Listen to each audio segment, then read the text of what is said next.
Comment résumer toute la promo autour de ce film en une seule phrase? Comme ça. It's a trap! Générique.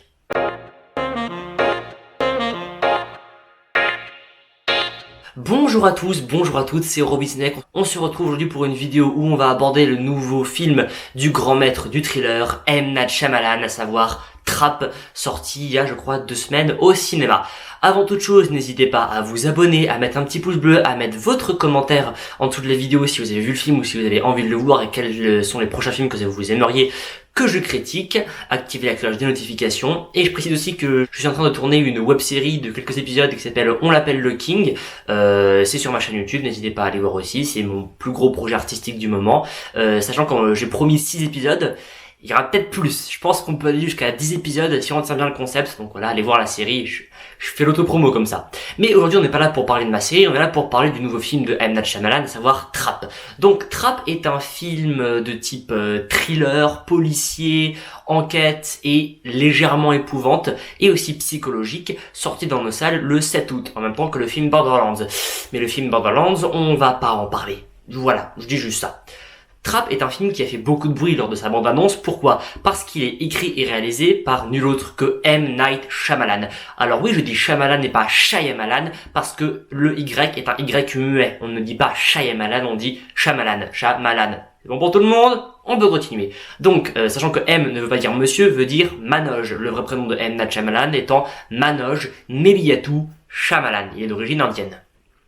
Pour ceux qui ne connaissent pas, on va faire une rapide présentation du réalisateur parce qu'il faut connaître ce réalisateur aujourd'hui en 2024. Donc Manoj Neliyatou Shyamalan, dit M. Night Shyamalan, est un réalisateur, scénariste, producteur et parfois acteur qui est spécialisé dans le genre du thriller fantastique, enquête, horrifique. Ses plus gros films qui sont les plus connus sont principalement Sixième Sens avec Bruce Willis. Vous avez aussi la trilogie Incassable avec Incassable, Split et Glass. Voilà, alors moi je n'aime que Split sur les 3, j'ai pas vu Sixième Sens. Il a fait Le Village, que j'aime beaucoup. D'ailleurs, disons que quand on disait en introduction, la communication autour de Trap, c'était la même qu'avec Le Village, c'est-à-dire que c'est totalement mensonger, parce que Le Village, pour ceux qui l'ont vu, n'est pas un film d'horreur, c'est un film d'amour. Voilà, on n'en dirait pas plus, regardez Le Village. Et il est aussi connu pour avoir réalisé l'adaptation de Avatar, le dernier maître de l'air en 2012, que j'ai pas vu, donc je sais pas ce que ça vaut, et la grosse merde de After Earth, écrite par Will Smith en 2013.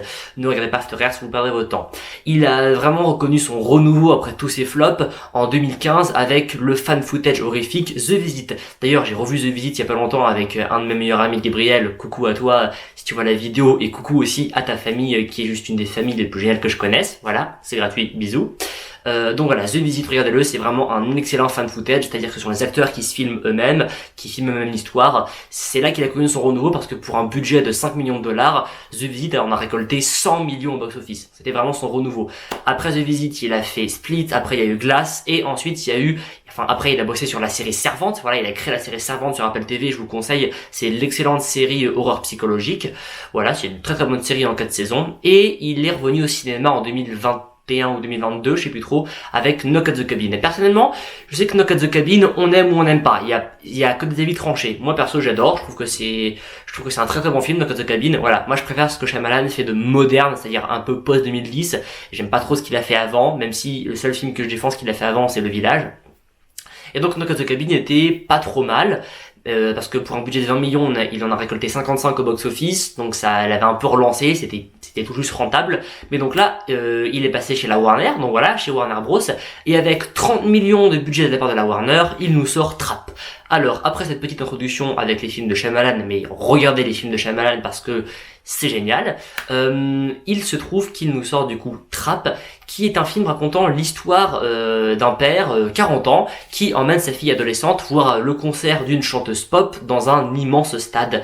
Sauf qu'en fait, il se trouve que ce concert est un piège pour essayer de coincer et d'emprisonner le serial killer appelé Le Boucher, qui apparemment serait présent au concert. Vous l'avez deviné, le tueur Le Boucher n'est autre que le père lui-même. C'est pas un spoil. Si vous avez lu le résumé, c'est dit dès le résumé que c'est lui le tueur et qu'en fait, on se demande comment il va s'en sortir. Et déjà, l'idée de nous faire comprendre que le protagoniste qu'on va suivre, c'est le méchant de l'histoire, c'est génial. Du coup, on va pas se demander ah là là, comment est-ce que les flics vont l'arrêter? On va se demander pendant tout le film comment est-ce qu'il va s'en sortir, comment est-ce qu'il va s'enfuir, comment il va protéger ses secrets par rapport à sa famille. Voilà. On passe au scénario. Alors, le scénario, donc écrit par M. Night Shyamalan tout seul, c'est un scénario simple mais efficace. C'est-à-dire qu'on va d'un point A à un point B, il n'y a pas de divergence, on va pas, ça va pas dans toutes les directions. Voilà, c'est un peu comme Knock at the Cabin. Knock at the Cabin, elle est d'un point A à un point B. The Visit, elle est d'un point A à un point B. Donc là, c'est la même chose. On va d'un point A à un point B. C'est-à-dire que on arrive, le tueur, il est au concert avec sa fille, et ça c'est le point A, et jusqu'au point B, la résolution finale, comment est-ce qu'il va sortir du concert, retourner chez lui, voilà, oui, parce que 70% du film se passe pendant le concert, et les 30% restants se passent dans sa maison, avec sa famille, et c'est pas un spoil non plus, enfin, on peut difficilement trop spoiler le film, même si en fait faut pas spoiler la fin.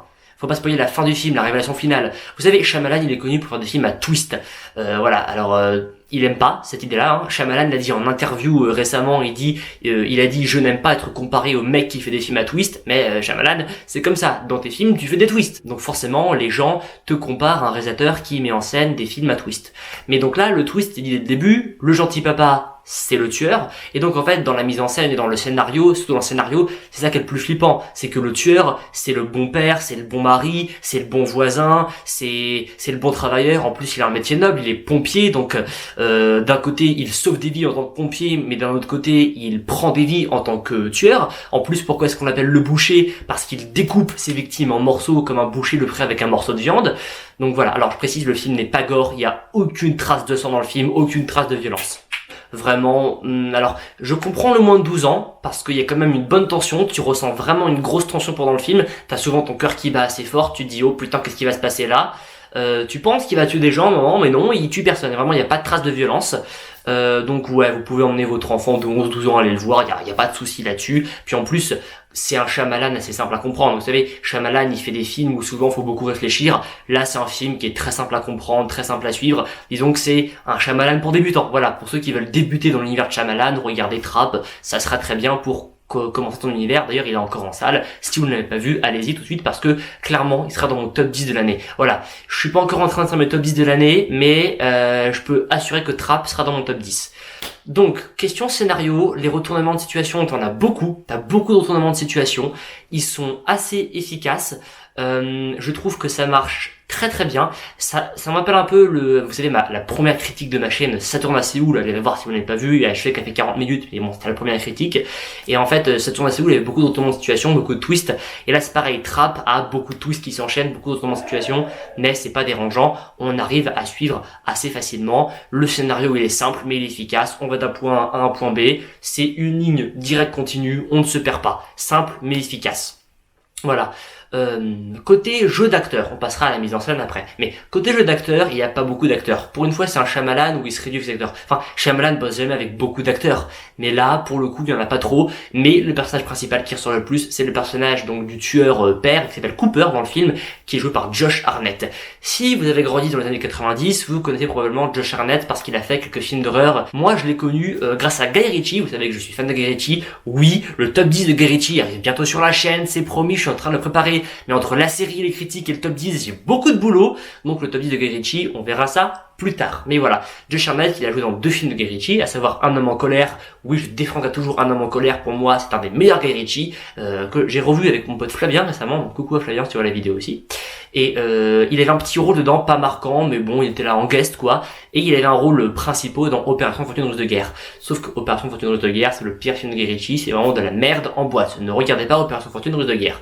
Donc il avait un rôle dedans et c'était un peu perdu. Mais donc là, je retrouve Josh Hartnett, je retrouve un acteur qui est capable, je retrouve un acteur qui arrive à transcrire une vraie émotion, une vraie tension, et même si il a un jeu d'acteur génial, ça passe par ses expressions, ça passe par son faciès. Shyamalan, il va faire beaucoup de gros plans. Alors Shyamalan, il aime bien faire des gros plans, et là, il va faire des gros plans sur les personnages, c'est-à-dire que les personnages vont regarder directement la caméra, comme si la caméra était un personnage à part entière. C'est-à-dire les personnages, ils vont, comme je fais là, ils vont directement regarder et parler à la caméra. Et donc on a beaucoup de gros plans sur Cooper qui regarde fixement la caméra, qui en fait a des expressions faciales très distinctes pour sentir son malaise et tout, parce que oui, c'est un peu le même traitement que dans The House That Jack Built. Alors The House That Jack Built, c'est un film spécial pour tous ceux qui aiment le travail de Lars von Trier. Donc Lars von Trier, Antichrist, Nymphomaniac, Mélancolia, The Who the Jack Built, c'est son dernier film. Après il a arrêté, il a plus rien fait.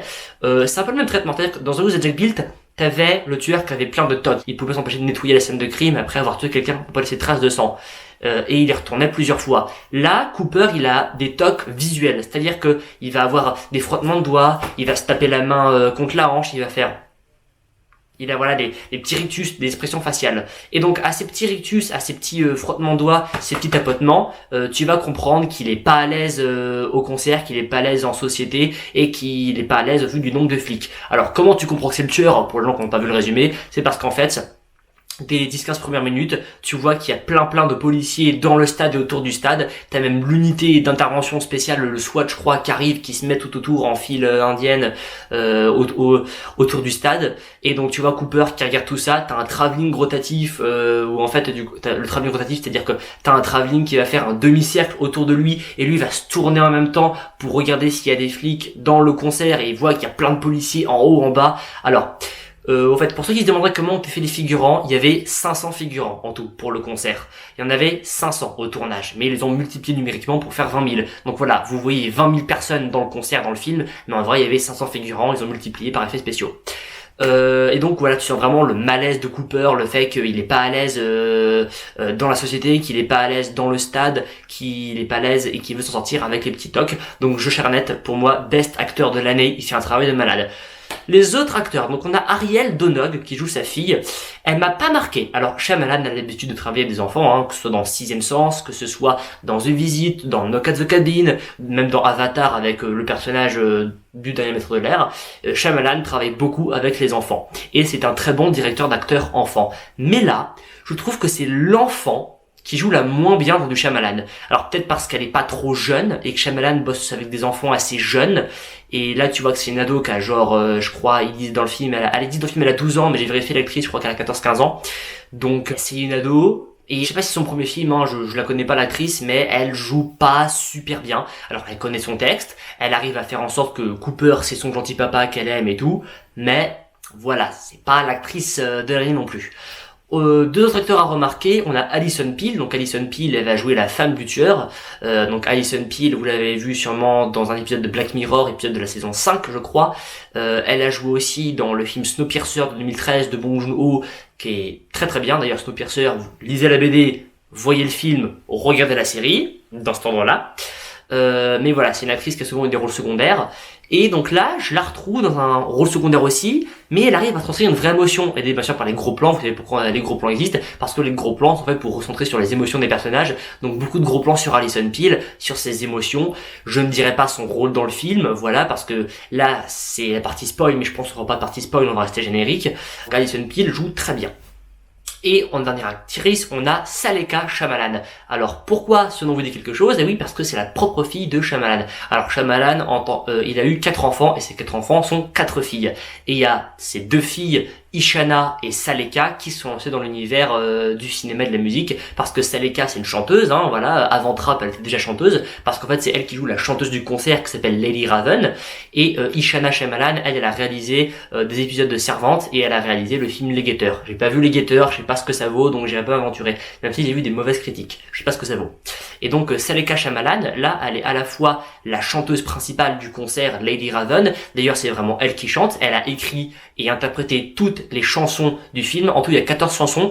Il y a normalement la BO, donc la bande originale, le CD du film qui devrait sortir prochainement. Je pense que je l'achèterai parce que les chansons, bon, c'est des chansons pop, c'est des chansons genre tube de l'été anglais pour adolescents, mais c'est plutôt entraînant, ça passe plutôt bien.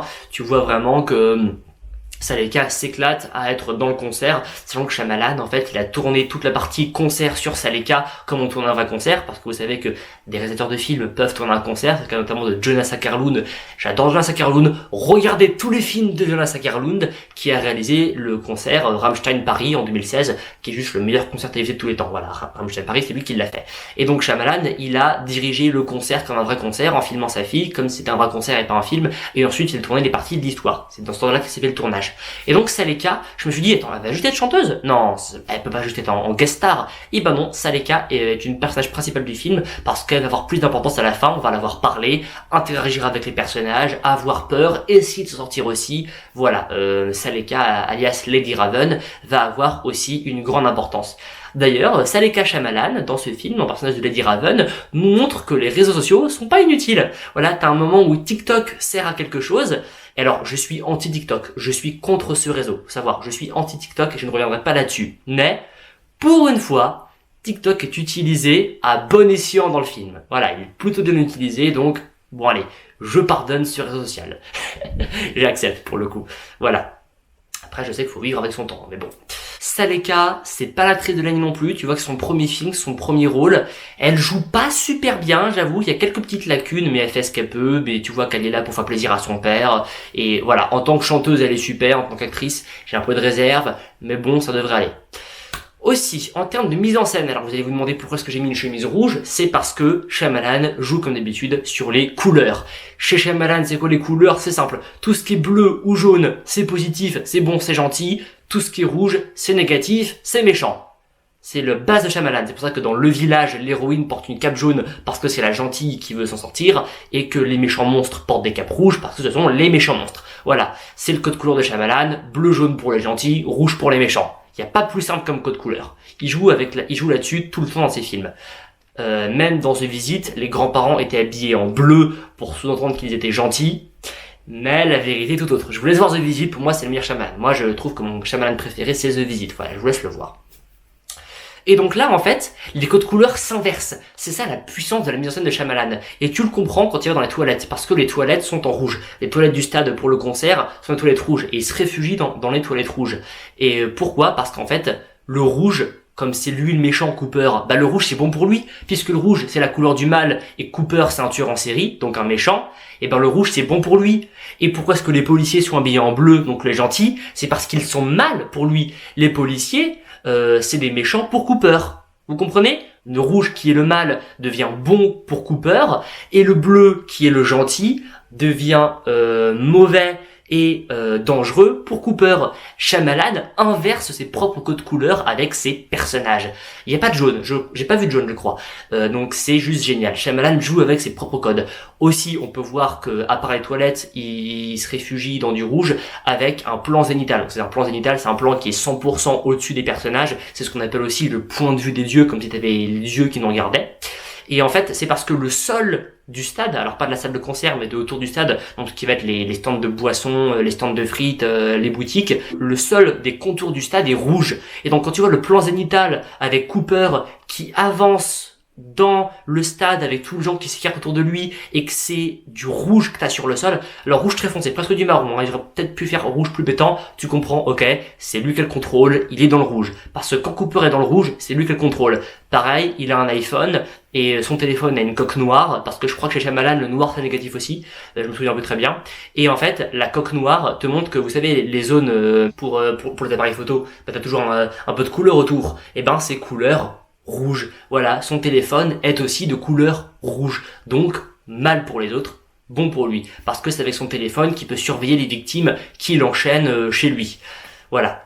C'est vraiment brillant de mise en scène par rapport au code couleur. Donc comme d'habitude chez Shyamalan, on va aussi avoir beaucoup de mouvements de caméra très très propres, c'est-à-dire des travelling descendants ascendants, des travelling qui avancent, des gros plans sur les personnages qui s'adressent directement à la caméra, des plans sur des objets, comme par exemple des plans sur un hachoir, des plans sur une ventoline. Alors, bon c'est pas un spoil, mais à un moment, t'as une ventoline, Cooper il voit la ventoline, il se dit qu'il va s'en servir, ça ne sert jamais. C'est ce qu'on appelle un fusil de Tchekhov. Vous savez, c'est un monsieur qui s'appelle Tchekhov qui a mis pour cette théorie, qui disait que si dans une pièce de théâtre, il y a un fusil accroché au mur, au début de la pièce, il doit servir vers la fin de la pièce, ou au moins un moment dans la pièce. C'est littéralement ce qu'a fait Shaun of the Dead, avec la scène de la Winchester dans le bar. Elle est présente au début du film et elle sert à la fin du film. C'est ce qu'on appelle un fusil de Tchekhov. Si un objet est montré, qu'on fait un plan sur lui au début du film, c'est que l'objet va servir dans le film.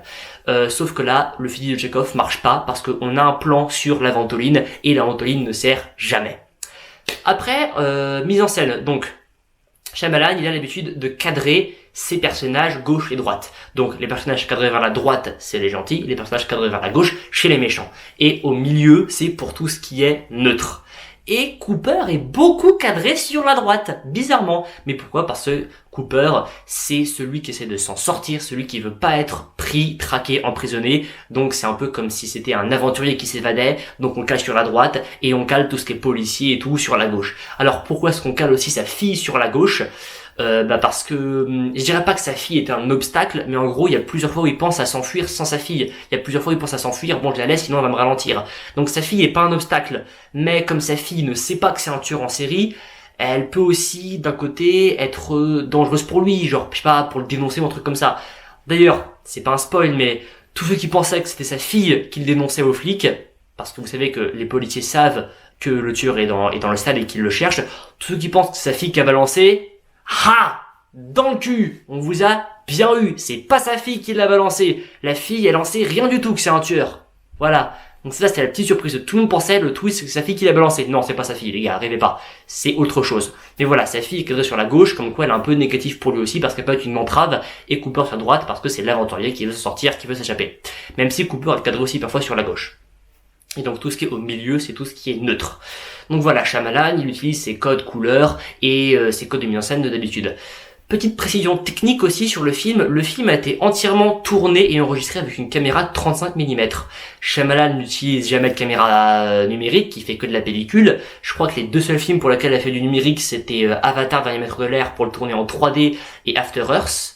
Mais sinon, si, The Visit, vous savez, c'est un phone footage, et dans The Visit, les enfants utilisent des caméras, des appareils photo numériques modernes. Voilà. Donc en gros, je pense que Avatar, After Earth et The Visit, les trois films tournent en numérique, mais sinon Shyamalan utilise la pellicule, et donc là c'est de la pellicule 35 mm, c'est-à-dire que ça fait un ratio avec un peu des bandes noires légères sur le côté. Je saurais pas vous dire le format, je sais que c'est le même format que Ça tourne à Séoul, donc allez voir ma critique de Ça tourne à Séoul pour connaître le format, mais je m'en souviens plus. C'est pas du 16/9, parce que 16/9 c'est t'as les bords noirs en haut et en bas. Là c'est autre chose, si 1.66, c'est ça, 1.66. C'est du 1/66e. Dans le 1.66 en gros, c'est-à-dire que c'est large mais t'as des bandes noires sur les côtés. Donc c'est le 35 mm qui fait ça. Pour vous donner une idée, Tarantino est tourné avec 70 mm. Donc Tarantino c'est très très large. 35 mm du coup c'est avant le 70, c'est un peu moins large. Et donc voilà, et le fait que c'est tourné avec caméra à pellicule, ça se voit un peu, mais ça se voit dans les plans larges, c'est-à-dire les plans sur le concert. Vous savez, les caméras pellicules, ça filme pas très bien de loin. C'est pour ça que quand vous voyez des vieux westerns, les plans sur les paysages du western ou les plans sur les paysages à chevaux dans le western sont un peu flous. C'est parce que c'est le grain, voilà, ça rend pas très très bien. Bah là c'est pareil, les plans où on voit Saleka Shyamalan qui chante sur la scène et qui est filmé avec la caméra pellicule, c'est un peu flou, tu vois un peu le grain, surtout dans la lumière, parce que en fait le concert, la salle est dans le noir, et les seules lumières que t'as, c'est les lumières du concert avec tous les écrans, tous les décors. Tu vois quand même qu'il y a du grain, que c'est pas parfait, que c'est pas forcément retouché au montage, mais bon, sinon ça passe. Aussi, la bande-annonce était mensongère. Pourquoi? Parce qu'en fait, la bande-annonce te le vendait comme un film d'horreur. Même principe que Le Village, on te vend un film d'horreur, alors c'est pas ça. Le Village est un film d'amour, pas un film d'horreur.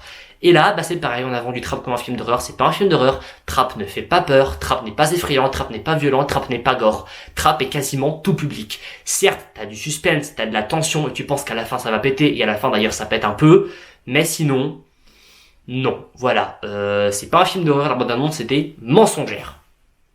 Le rythme, très bien, 1h45 de film, 1h45 durée raisonnable, et même, ça aurait pu durer plus d'1h45, genre 2h, 2h10, ça ne m'aurait pas dérangé tellement j'aurais bien voulu qu'on tente l'univers. Ah si, il y a un petit truc à la fin, tu penses que le mec est un peu surhumain, à cause d'un truc qui lui arrive, donc tu te dis, peut-être un rapport avec un cassable split et glace. Non, en fait, voilà, ça fait pas partie d'un cassable split et glace, c'est purement... juste un truc que Shyamalan a écrit au scénario, comme quoi le mec a l'air un peu surhumain, mais non, c'est un film à part entière sans en faire partie de la trilogie. D'ailleurs, pour revenir sur le scénario, beaucoup de facilité scénaristique. Par exemple, le personnage, il met un tablier de cuisine pour faire genre il est au staff des cuisines, et il se fait interroger par des policiers, montrez-nous votre carte. La carte de membre. Et en fait, il a pas cherché dans le tablier s'il y avait la carte de membre, du coup il panique, et en fait, dans le tablier, il y avait quoi? Un portefeuille avec la carte de membre. Donc voilà, beaucoup de facilité scénaristique, beaucoup de moments où le personnage s'en sort assez facilement. mais c'est pas dérangeant. Enfin, j'ai envie de te dire, le scénario est simple et efficace, mais les facilités me dérangent pas. Je trouve que ça me plonge dans l'action, ça te montre que le tueur est entre guillemets malin pour s'en sortir, même si, magie du scénario. Non, ça marche très bien, je trouve que ça m'a pas dérangé. Voilà, beaucoup de facilité, mais c'est pas dérangeant si vous êtes dans le truc. Personnellement, je vous recommande Trap. Si, voilà, je fais pas de partie spoiler, je vous laisse voir le film par vous-même, mais si vous voulez voir un film bien écrit, un film bien mis en scène, un film avec un super protagoniste qui joue super bien, et un film avec de la bonne musique, que ce soit la musique, donc la bande orchestrale composée par une compositrice des pays du Nord, Madame Stéphane Horsdontir, quelque chose comme ça, qui avait déjà fait la musique de Knock at the Cabin. Voilà, les compositions sont pas trop mal. Et un film surtout avec de bonnes chansons pop chantées par la fille de Shyamalan. Regardez Trap, allez le voir. Si vous l'avez raté, attendez qu'il sorte en VOD, donc dans 4 mois, vous savez, avant que les films sortent en location à la demande, c'est 4 mois, donc et en DVD aussi, achetez les DVD, c'est bien les DVD. Donc voilà, à dans 4 mois, mais sinon voilà, regardez Trap. Si vous connaissez pas Shyamalan, pour entrer dans son univers, c'est très bien. Sur ce, c'était ma petite critique de Trap, j'espère qu'elle vous aura plu. Comme d'habitude, bouffer du cinéma et des séries comme pas permis. À plus!